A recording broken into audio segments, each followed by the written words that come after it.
Thank you all for coming. I wanted to use this time here to have a conversation to make sense of where we're at with Nostr, where we've come and where we want to be going.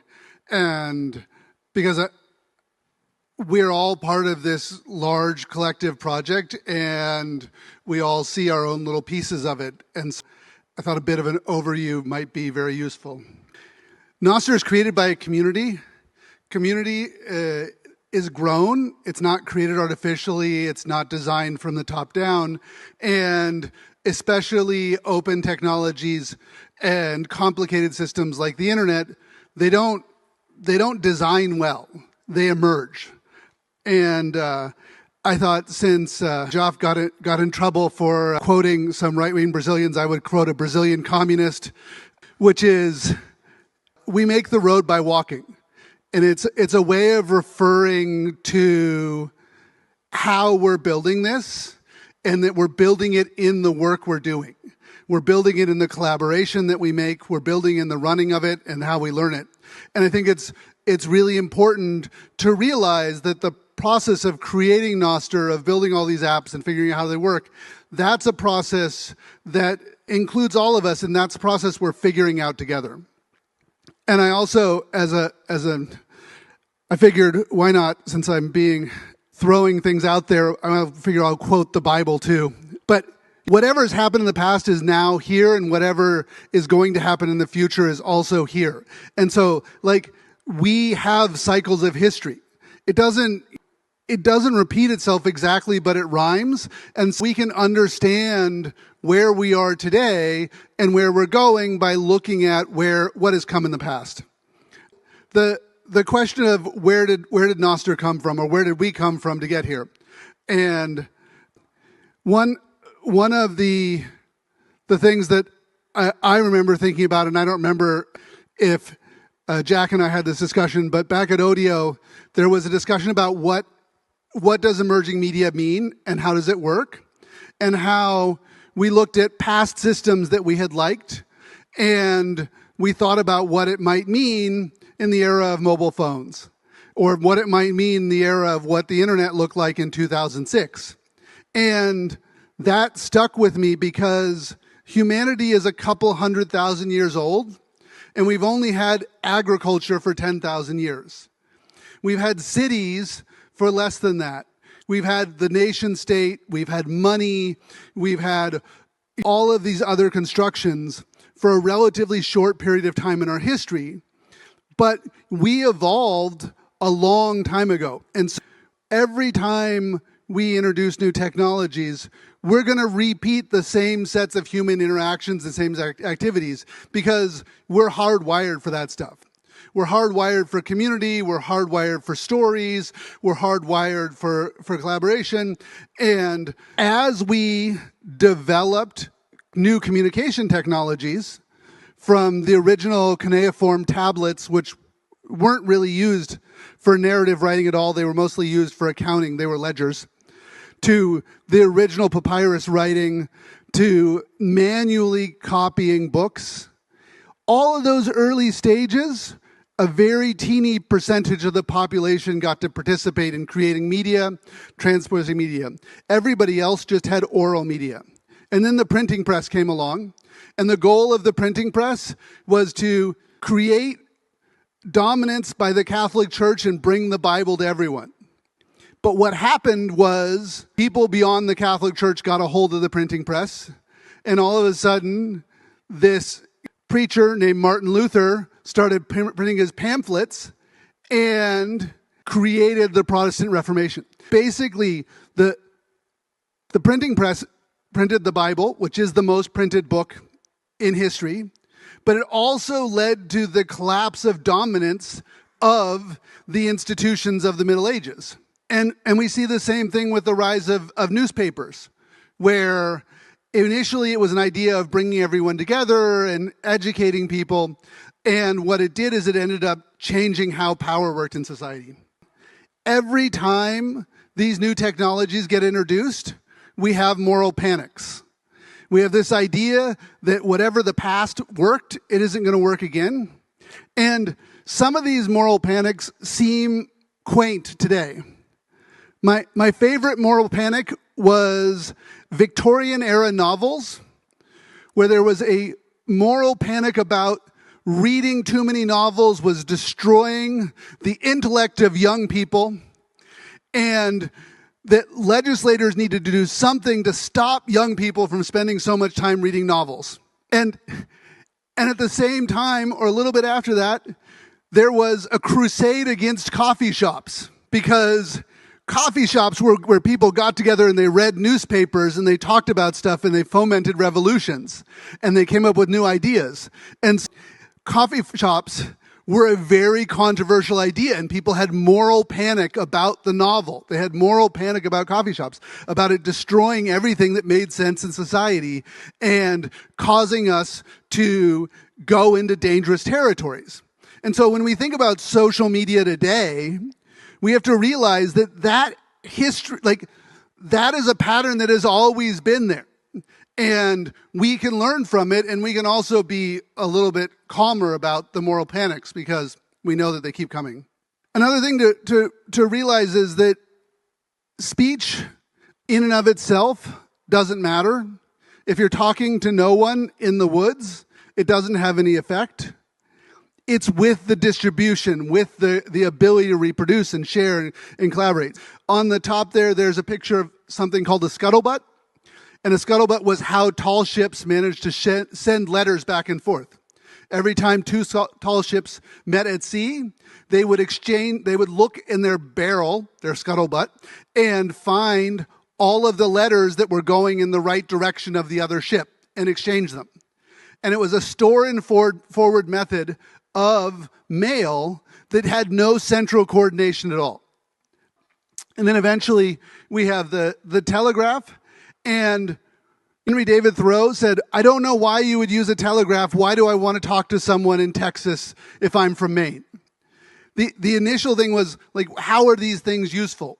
What is it going to be? What are we going to communicate? Well, eventually, it meant that it sped things up. It unified things. And some of these technologies aren't just coffee shops fomenting newspapers and revolutions, but sometimes the technologies have really negative effects that no one who created them thought about, and it took society a long time to figure out what to do about it. The authoritarianism of the 1920s and 30s was not possible without the radio. And we don't talk about that very much today. But in the United States, there was this Catholic priest, Coughlin, who had a radio program that 25% of Americans listened to every single week. And he used that platform to advocate for the United States joining Germany during World War II instead of England. So he wanted the United States to join the Axis. No one in our history books talks about the fact that a quarter of Americans were listening to a long radio program advocating for the United States to be on the other side of World War II. What's also fascinating is he was deplatformed and shadow banned. Seriously. It was the first massive deplatforming and shadow banning where there was a concerted effort, some of it by the government, but a lot of it by people lobbying advertisers and lobbying radio stations to take him off the air. Now, I'm not saying it was a bad thing to deplatform him, but if we want to, this stuff that we're seeing today with social media, it's not new. Another thing that is fascinating when you look at the history of media is the utopian language that goes along with the other side of the moral panics.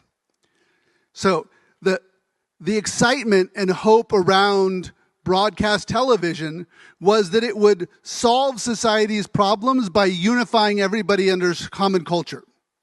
And if everybody watched the same TV program every night, then we would all have the same sets of ideas and all of society's problems would go away. And in some ways, it did have that effect. It did have this kind of unifying effect of culture. But it didn't, getting everybody on the same page and unified didn't solve all the problems. It didn't make society's conflicts go away. Because when we think about the media, there's a reality which is we have in the West strong protections for free speech, but we don't have strong protections for reach. And that was intentional. The famous quote of, freedom of the press is only guaranteed to those who own them, is that, yes, you can say whatever you want, but you can't get it out to people. And so, Father Conglin, when he went up there, he lost the ability to run his radio programs, and he couldn't put up his own radio towers, and he was effectively silenced. And so that is important when we think about when we're building new things. What are those choke points? Because the choke points are often very technical and a little bit esoteric. When television was introduced, people thought it was killing culture, and it was called sort of, this mindless blue machine that was spraying ideas and things. But it also brought everybody together, it unified it, and it changed the culture. And every time we introduce new technologies, we shape that technology, and then it shapes us back. It's this cycle. And so when we're designing new things, we need to think about that cycle. There's a meme which is like, you think you just fell out of a coconut tree, and that's kind of funny, but the other part of it is that we all exist in the context of society and history, and it's important to understand that context. So Twitter itself didn't come out of nowhere. It came out of existing things. It came out of existing ideas. It came out of a bunch of people collaborating. And I think if, we hadn't created Twitter Audio, someone else would have created something similar, because people were experimenting with those similar ideas. There were other companies, Pounce and Jaiku, and people trying to do it. Would it have been the same? No. Would it have had the same structures and affordances and values? Probably not. But something kind of similar would have emerged. And so I was going to think about an inspirational quote, but I didn't find one. So I just throw up a picture of Jack on the sailboat. To make sense of what we're building, we need to think about, what does it mean to be online with other people? And the best metaphor that I've found is that we are creating digital neighborhoods, because we can think of different neighborhoods or different spaces of having different affordances, having ideas of what's normal and what's good, what's bad. And you can see neighborhoods or digital spaces go from cool to not cool. There was a time in which MySpace was really cool, and then it stopped being cool. There was a time in which Facebook started being really cool, and then everybody's mom joined, and then was not cool. And so we can learn from academics like Jane Jacobs and people who are urban planners and apply their metaphors, their ideas, to designing the social systems, because it's the same people. We are the same people that were sitting around a campfire in a tribal group 10,000 years ago as we are today. Like, we have the same brains, we have the same sets of needs. And so we're the same people who are going out into a cafe or going onto a train or an airplane or into a supermarket. We take that same person and we go into these digital spaces and we look at the design. We look at the norms. We look at the way other people are behaving to know how we should behave in those spaces. And, using this metaphor, I like to think about what each of the big social media platforms are like. What's their physical space analog? And for me, Instagram is like an art gallery. It's very showy, and you were rewarded for aesthetics. Blogging, an older technology, is a lot like an open cafe night. You don't know what you're going to get. Everybody's sort of going on themselves. It's not particularly connected. Tumblr and LiveJournal is like a Comic-Con or maybe even a furry convention. It's a certain set of alternative culture stuff where people are playful but don't fit into mainstream society. TikTok is Coachella or Tomorrowland, a very large, very well-produced music festival. Twitter, to me, Twitter is the Zeitgeist bar in San Francisco, which is this kind of hipster, a little bit dive bar where there were lots of tables for people to hang out and talk, and it's really loud, and there's lots of stuff going on, and it feels like you're in the center of everything. Facebook has become a municipal community center. It's still there. Some people still go and use it, and in theory, we're better off to have community centers like this. but it's also really sad. Mastodon and the Fediverse is like a D&D game. And the reason I say this isn't just because of the people who use the Fediverse, but also because it's this network of people who set up all these little rules. And so each server, you're like your own little world, and all of it designed, and all of the adventure, and all what you can and can't say, and who can join, everything is designed by the dungeon master. And you don't get any say what the dungeon master is going to do. Maybe the dungeon master gives you a great game, and maybe it's a terrible game. But you don't have much autonomy because you exist in their world. Blue Sky is sort of this attempt at, fully automated luxury gay space communism. It's a particular set of very, very politically correct utopian, but not super interested in diversity beyond a specific set of people. And Farcaster is a casino. I don't know if anybody's ever spent much time on Farcaster, but they raised their money and they started growing a lot when basically they added all of these little cryptocurrency contests. You can post things and learn things, and you make a bet when you join a group, and then you can lose the bet money if you get content reported and stuff. They made it into a game, and most casinos make a lot of money, but only a certain kind of person goes there. And at the moment, Nostr feels like a Bitcoin meetup. And I don't think that has to be the case long term, but I think that is the reality of the moment of where we are. And so part of what I am suggesting we need to do is a kind of redesign of our community. We need to not get rid of the Bitcoin meetup, but we need to build other buildings. We need to build other spaces within our neighborhood. So where are we now? We are very much within the tradition of internet protocols that win and work. There's a phrase: we reject kings, presidents, and voting. We believe in rough consensus and running code. That is the motto of the IETF that designed the internet. David Clark, who said it, he was the person who designed TCP/IP. And when we think of TCP/IP, we think of it just as a fundamental thing that has always existed. What we don't realize was that TCP/IP was the rebel protocol that refused to do the right thing. TCP/IP was the poorly designed shit protocol, and the government wanted everyone to use OSI. None of us remember OSI, but at the time it was very controversial because there were these architecture astronauts who were designing the perfect internet architecture for how it all worked, where it was all very controlled. And then a bunch of hackers came along and created TCP/IP. And the internet we have today exists because we have these layers of decentralized protocols. It's important when we think about Nostr to realize that open and messy wins. We have these specs, but we also have this massive community of people who are trying shit. In Nostr, you can create your new kind and you can start writing to it.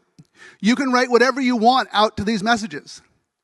In the Blue Sky at proto, which is very similar to Nostr, you have to write a schema validator.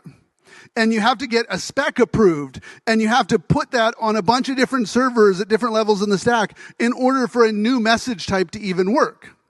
And that is a fundamental difference in sort of how you think about things. But the complicated big parts of the internet, those all grew up from these messy, hacky things that were easy to build on. And so that's part of what drew me to Nostr, and I think we should celebrate it, and we shouldn't let people say, oh, this isn't going to scale. I was involved with Ruby on Rails, and everyone would say, Ruby on Rails isn't going to scale. And we figured out the scaling problems. Shopify is Ruby on Rails. The things that work are the things that are put together in pieces. The internet we have today is small pieces loosely joined. Nostr is small pieces loosely joined. Nostr is internet native in a way that is very different than the big Web 2.0 platforms that run on top of the internet, but they don't run like the internet. Nostr is also based on a protocol that almost no one used called Secure Scuttlebutt. And Fiat Joff, it used to be in the README file when you looked at it, said, Secure Scuttlebutt is really interesting. It does a bunch of interesting stuff, but there are things that are holding it back. In Scuttlebutt, it was very hard to use your same key in multiple apps at the same time, the way we do in Nostr a lot. It was also impossible to delete because it had this signature chain. And the relays in Scuttlebutt were an add-on. But Nostr isn't the only protocol that was inspired by Scuttlebutt. Blue Sky was also inspired by Scuttlebutt. But they did it differently. They're the cathedral model of open source. In order to develop for Blue Sky, you can use it, you can make a client, but they say in their contributor files, we don't want contributions of substance because it is not created by a community. It's used by a community. Nostr is the other side. Nostr is the bazaar. We don't have a king or a president or voting. We build things up. We collaborate. Nostr is built like the internet that works. And so I get asked this a lot, like, how do you compare these? Where does Nostr sit in this larger ecosystem? And you can see that there are some real differences here. But the biggest one is just if you did the same thing with a different philosophy. If you decide to try and build a bottom-up decentralized protocol in a top-down way, and we're building a bottom-up decentralized protocol in a bottom-up way. Lastly, there's Threads, which has tried to join all of these protocols and everything else. And I have it on good authority that the Threads code is just a bunch of if-else statements in the Instagram code base. It's like, is this text, is this an image? And it has, I don't understand everyone who is leaving Twitter and going to Threads because don't we have enough evidence over 15 years of Facebook and Meta lying and making false promises and chasing growth at all costs? Like, why do we want to give them more platforms? And why do we trust them that they really will open up to these open standards? Because remember, Facebook was part of the coalition that did activity streams, the precursor to ActivityPub. There was a time when Facebook supported those open protocols, and then they're like, we don't have to support them anymore because we're big enough to ignore the open community. The history of software development, especially the history of the internet, has been a history of pendulum swings between centralization and decentralization. We had mainframes and then microcomputers and personal computers, and we had CompuServe, and then we had FidoNet and BBSs. We are constantly swinging back and forth between the two. And there is a power fight and a technology fight that goes back and forth. And so we have seen the problems of extreme centralization, where all of your apps are provided by a server and then it gives it to you and it executes in your browser, your local machine. But all the complicated stuff lives in some central server.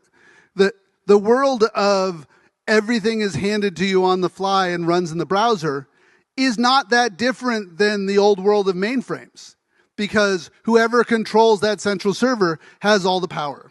So when we think about Nostr, we need to realize that we need to build a kind of sustainable future and that we have the pieces to do that. And I've been spending a lot of time thinking about how do we talk to people about Nostr and the complicatedness of talking to people about it as a censorship-resistant free speech protocol. Because most people think that someone did something bad to get their content moderated, or they want to say some offensive, dangerous thing. And so, as important as it is that we have that censorship resistance and that we have that control and that free speech, no one goes and searches out a platform for that in large numbers. But what they do want is they want fun apps to use. And Nostr is very different than Farcaster or Blue Sky or some of these others, or the Mastodon, because of the amazing array of apps we have. The true tragedy of the Commons for Web 2.0 was that it was enclosed by platforms. The early days, There were open APIs. There were open systems that you could collaborate. You could pull data from one system to another. And the early implementation of the APIs at Twitter, you just used your username and password. And so Twitter couldn't shut down third-party apps because it didn't know the difference between you using a web browser or TweetDeck. But eventually, OAuth got set up, which was supposed to protect users and help them so they weren't sharing their passwords, and that shifted the power. And that was the thing that ended up being useful to shifting all of the power back into centralized control. So if we think of Nostr as an app platform, then we realize that we are winning because we have all of these amazing apps. We have so many things that collaborate and work, and they're really good. Now, are they perfect? No. Is it figuring out how to log into them hard? Yes. But people tend to be blown away when we show them all of the things that you can do. And in our user testing, the thing that blew people's mind is when we signed them up for Nosocial or Primal or Damus, and then we showed them how to get their NSEC, and we put it in another app, and we showed them that it was the same content, and that other app was by a different person with different preferences, with different design, with different functionality. That's the mind-blowing thing about this. And that's why we're all collaborating together instead of just building our own little walled gardens. So I don't think we talk about this amazing array of apps enough. I don't think we talk about it in our apps. I know that in Nosocial, when you join and start using it, we don't encourage you to discover other apps of different kinds. We have built this amazing ecosystem, and the users can move between it, but we haven't quite figured out how the apps connect. Like, back when Facebook's platform was all these apps, Facebook did a pretty good job of letting you discover that there were different apps. Like, oh, your friend is playing Farmville. You might want to play Farmville. All those kind of things. And so we need to figure out in the Nostr ecosystem how to support each other and how to make discovery of all these different apps easy and how to make it easier to discover what your friends are using and migrate to start using them. One of the amazing things, though, that we discovered was copying around an NSEC and putting it into a secure place. That turns out is not hard for non-technical users. It's a little bit dangerous if they put it in a web browser thing, and figuring out how to set up a Chrome extension was a bit dangerous and hard. But copy the app from one mobile app to another, like that NSEC, that was not a hard concept for people. It's a hard concept for people who understand public key cryptography. It's a hard concept for people who think about wallets. Because if you know what's going on, you're like, oh my God, what are you doing? But if you don't know what's going on, you're like, this is a magic string that I put from one app to the other, and all of a sudden, all of my data and everything is in the other app. It's just like a magic connecting string. So I think we got too worried about this. And we just kind of need to embrace the fact that it'll be this messiness. Now, as excited as I am about Nostr, I want to be very clear about where we are in the larger ecosystem. So I pulled up some stats. It's hard to know how much is going on in the Nostr ecosystem, but this is, the daily active users. In July, we were closer to 18,000. We dropped down a little bit in August. In weekly active users, we've been averaging about 40,000 weekly active users. We don't know really how many users we have because most people who use social media never post anything. They never publish, they never like, they never reply. It's entirely a consumer experience. And so those users are invisible in these stats. Well, let's look at a couple of the other platforms. This is the Blue Sky user numbers.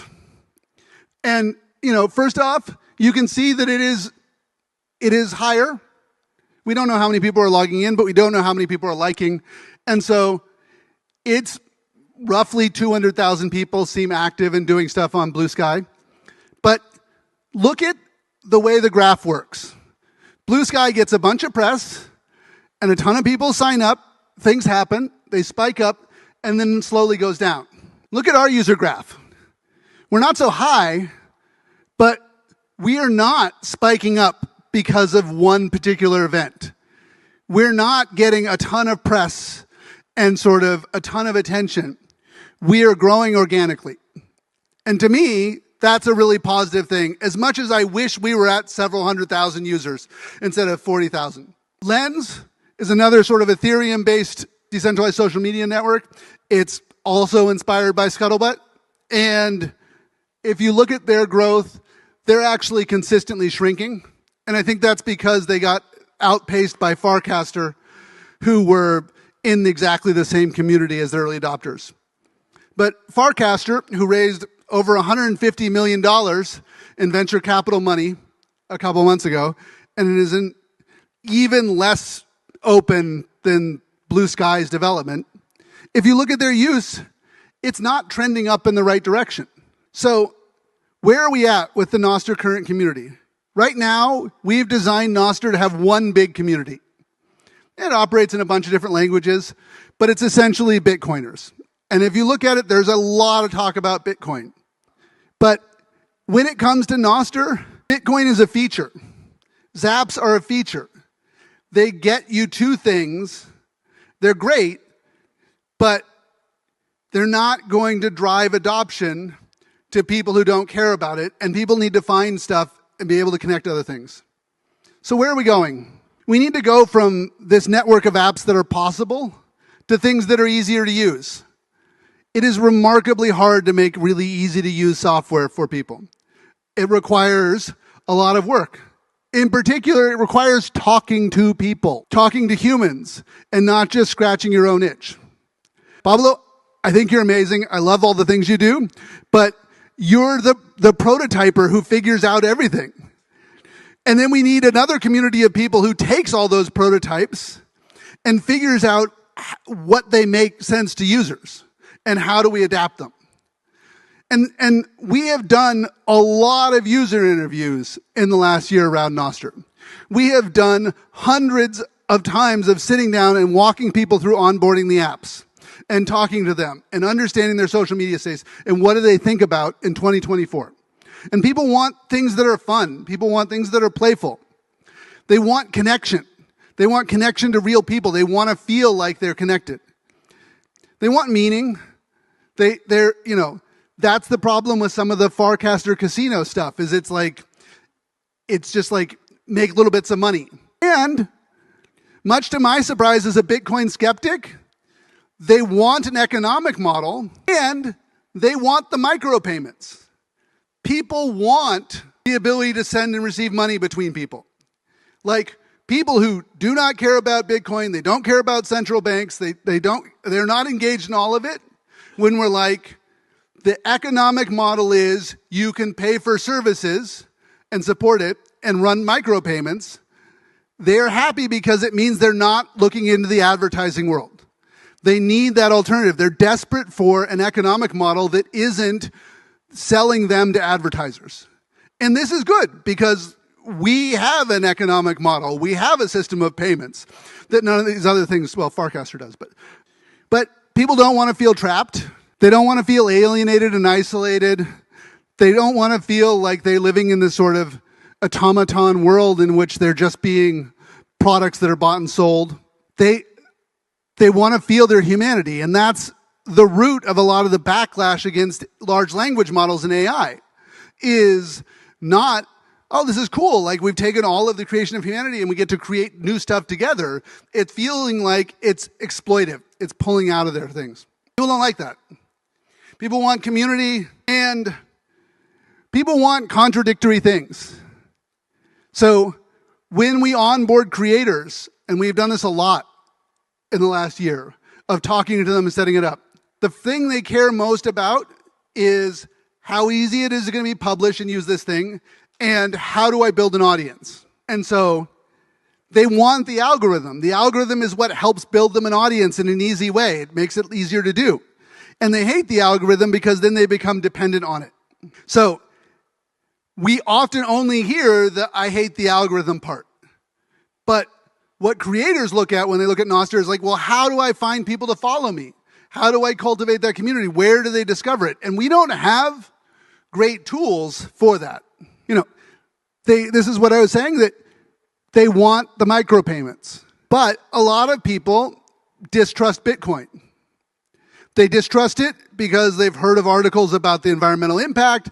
They distrust it because it feels like it's a sort of an inward-looking community. They distrust it because of other cryptocurrencies scams that go on.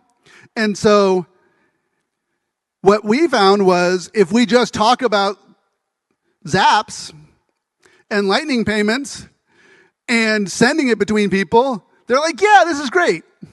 If we tell them it's a Bitcoin wallet, they're like, fuck that. And so that's really telling. It doesn't mean that we can't have Primal, which says it's a Bitcoin wallet first and, it does some social stuff, which is sort of how they present themselves on their webpage.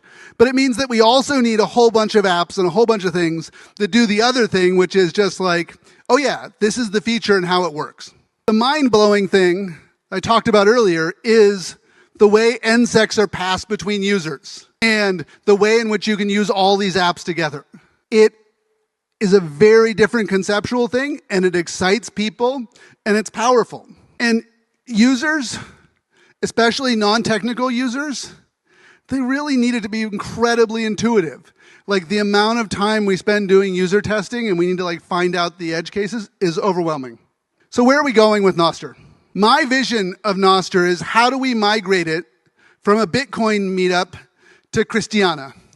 Christiana is a community in Copenhagen that was a military base that in the 1970s a bunch of people went in and squatted. And they said, we're going to build our houses there, we're going to build businesses here, and our businesses in our world of Christiana, they don't follow Danish law. So there's an open-air drug market where in Denmark, drugs are illegal.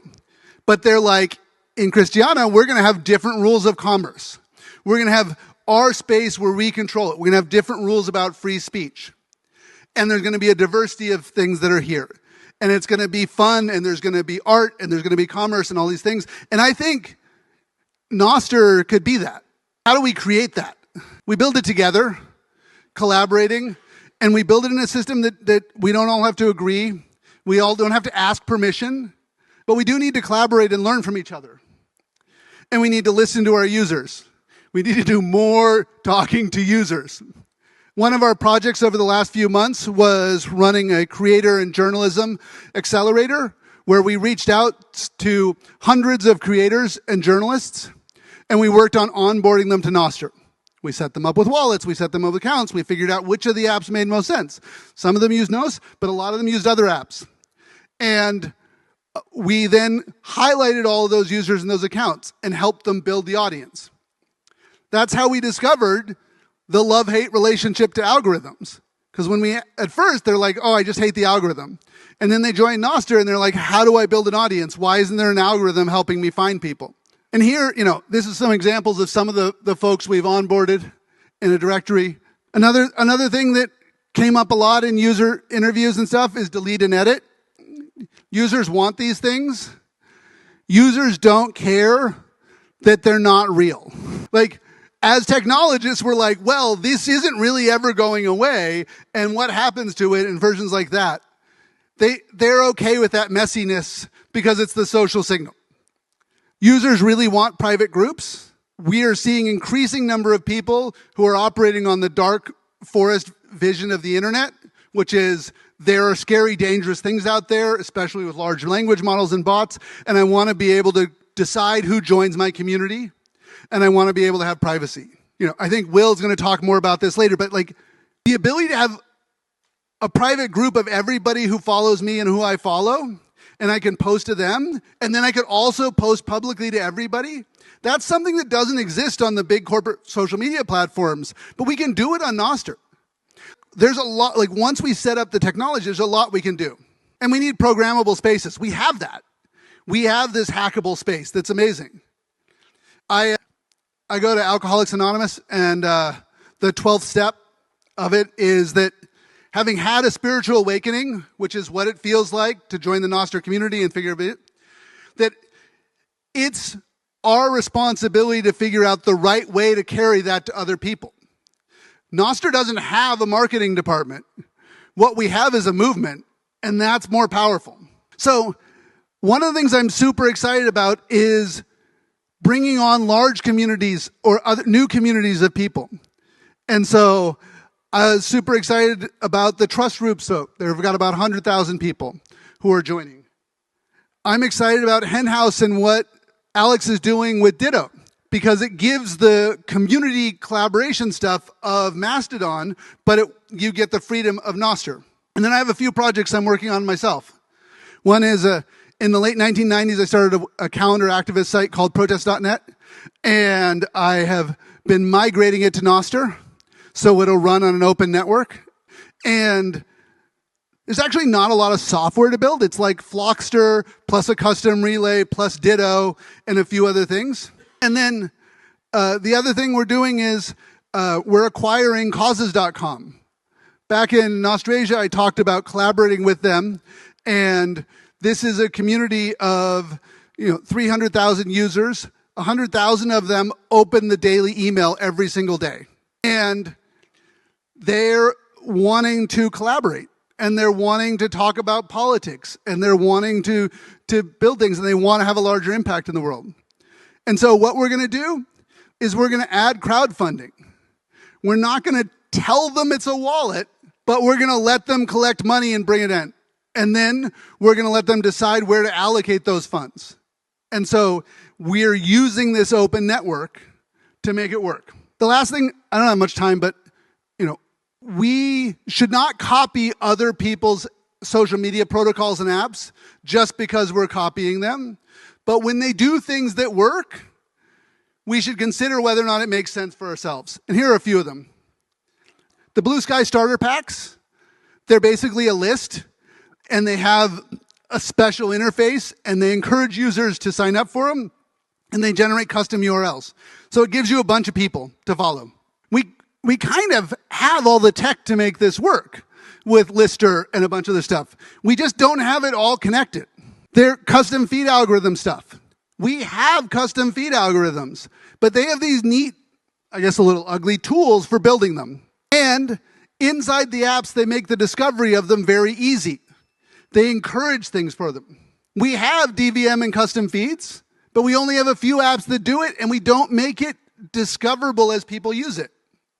Farcaster has this thing called Frames, which is really awesome because the Yakahone folks have created this Nostr thing called Smart Widgets, which incorporates frames into what we're doing. And so I want to conclude this talk back where I started, which is we've actually come a long ways in the last 2 years as the Nostr community built. We have built hundreds of apps, and we have a vibrant set of community, and we've built a lot of NIPs and a lot of collaboration, but we still have a long ways to go. And we need to keep talking to each other and realizing that, Lightning isn't our only superpower. Another one is all of these apps and the way in which you can collaborate between them, because no one else has that and people want it. So thank you. Thank you so much, Rabble.